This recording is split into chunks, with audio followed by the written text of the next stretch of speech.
Hey guys, it's Patrick and welcome back to my another video. যেহেতু আমাৰ এইকেইদিন class হোৱা নাই সেয়েহে আজি মই কুৰ্তি পিন্ধি কলেজলৈ গ'লোঁ আৰু গৈ পাই দেখিছোঁ আমাৰ দিব্য ছাৰ আৰু পাৰ্থ ছাৰে মধুৰি পাত খাই আছে। পিছে আপোনালোকে জানেনে মধুৰি পাত কিয় উপকাৰী? যদি জানে কমেণ্ট বক্সত কমেণ্ট কৰি জনাব।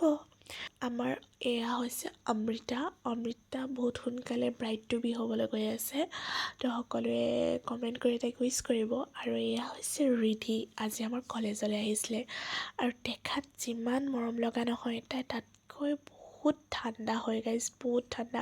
আৰু এয়া দেখিছেনে পূজাৰ কোচত যে তাই একদম টোপনিয়ে গুচি গ'ল, দেখিছেনে ইমান মৰম লাগিছে, ইমান কিউট। আৰু বিশেষকৈ এনে পোৱালিবোৰ যে ঠাণ্ডা হ'লে বহুত ভাল লাগে।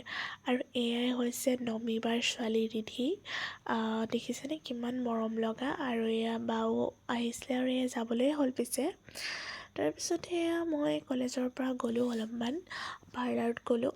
পিছে মাজে মাজে এনেকৈ নিজকে অকণমান টাইম দিলে ভাল লাগে, নহয়নে বাৰু পাৰ্লাৰত গৈ।